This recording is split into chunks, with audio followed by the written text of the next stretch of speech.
Hello guys! Hello Gemini! Welcome dito sa aking channel, Gemini. Alamin natin kung anong messages, vibration, divine energy para sa lahat ng Gemini. General reading, weekly tarot reading to. So, from December 30 of 2024 until January 5 of 2025. So, Gemini, tingnan mo kung ano yung mensahe na para sa'yo. Okay. Ito yung current situation mo. Wow. So, same with Virgo ka. Ito yung kasalukuyan mong sitwasyon. Tingnan natin yung past. Ano ba yung nangyari sa'yo sa past? Gemini. Oops. New beginnings. Wow. Okay.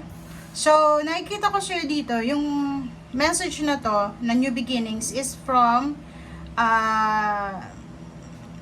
December 30, 31. So, ito naman yung January 1 to 5. So, sinasabi sa'yo dito ng new beginnings na to na maraming pagsisimula, maraming plano, new ideas, fertile thoughts, o parang ganun. So, nakikita ko marami kang gustong simulan, marami kang gustong gawin, marami kang plano, marami kang minamanifest this year na gusto mong, kumbaga, ma-accomplish talaga. Okay? But, sinasabi sa'yo ng bara, huwag kang masyadong magpanic, huwag kang masyadong mag-rush. Okay? Be happy. Enjoy New Year's week. Parang ganun. So, kung may selebrasyon na dapat tayong ipagpasalamat, as eto na papasok yung bagong taon. Okay? Sinasabi sa'yo dito ng barahan na lahat ng gusto mong baguhin, lahat ng gusto mong gawin, ay possible yan. Okay? Possible yan. So, wag nating i-rush yung linggong ito. Simula pa lang naman. So, kalma lang. Kalma lang. And then, mag-enjoy. Enjoy ka sa kung ano yung sitwasyon or anong selebrasyon na kailangan i-celebrate this week. Okay?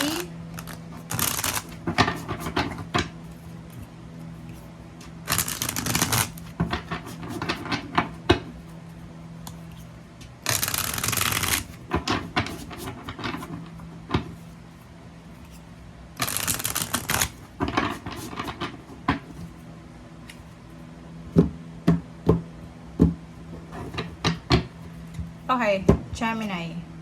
The Chariot. Wow. Progress, action, balance, improvement. Okay? So, nakikita ko sa'yo dito na pagsapit ng January 1, sobrang motivation, determination itong nararamdaman mo. Okay? Nakikita ko sa'yo dito na sobra-sobra yung kagustuhan mo na makuha kung ano yung dapat makuha mo sa taong ito. Sobrang driven, 'di ba? Driven siya. Talagang gagawin niya lahat kung ano yung gusto niya. So, nakikita ko pwedeng may plano kang mag-travel, lumipat ng bahay, mag-relocate, mag-change job, change career, or kano pa man. So, comment down below if you're resonated. Okay? Next card is Ten of Cups. So, mayroong magta-travel dito ang Gemini dahil sa siguro family reunion, occasion, or anything na involve yung family. So, kita natin, pwedeng may maglilipat ng residence, lipat bahay na magpapamilya, or posibleng merong pamilya na posibleng magte-travel sila sa malayong lugar kasi kailangan nila parang ganun. So, wow. Nakikita ko rin sa'yo dito yung defensive energy mo. So, lahat gagawin mo para sa pamilya mo. May mga Gemini dito na siguro itong first week ng January is pwedeng seaman ka or OFW, paalis ka ng Pilipinas, iiwanan mo yung pamilya mo. So, ilalaban mo lahat. Ilalaban mo ang pangarap mo para sa pamilya mo, parang gano'n. So, yun. Diba? So, pwedeng may offer ng new job or pwedeng may trabaho ka na dati. So, pwedeng busy ka sa linggong ito para sa pagtatrabaho. Focus ka sa ginagawa mo. Okay? So, 8 of Cups. So, isa confirmation ng travel. Travel, relocation, movements, and moving on. Parang ganun. So, itong 8 of Cups na to is parang searching for power, strength, parang ganun. So, meron ditong Gemini na hahanapin niya kung saan talaga siya nababagay na mundo. Okay?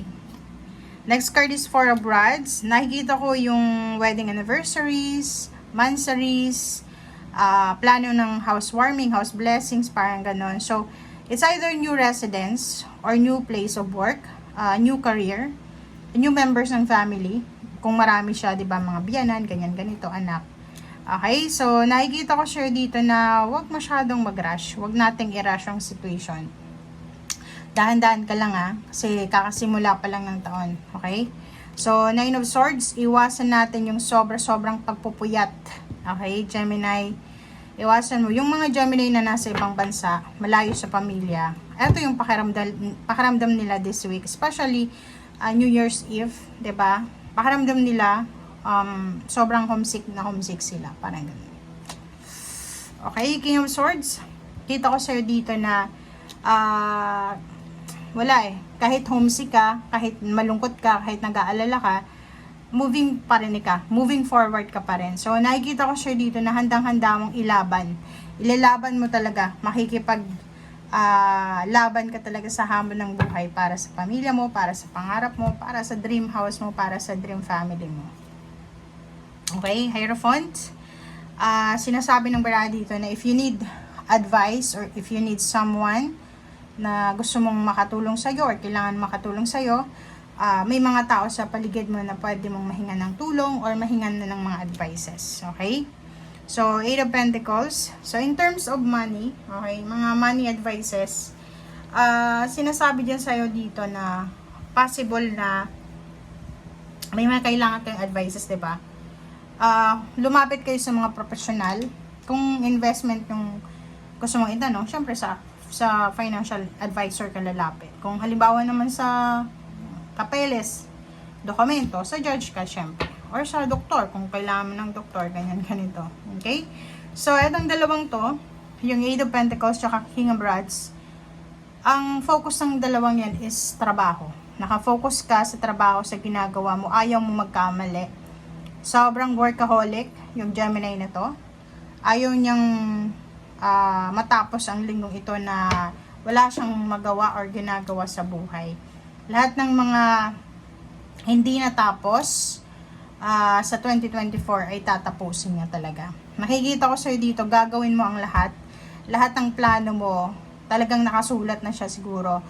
Ito yung plano ko from January until December of 2025. Kasi gusto mong, by the end of the year, King of Pentacles ka na. Diba? Yung parang hawak mo na yung financial success mo. Parang ganun. So, yun.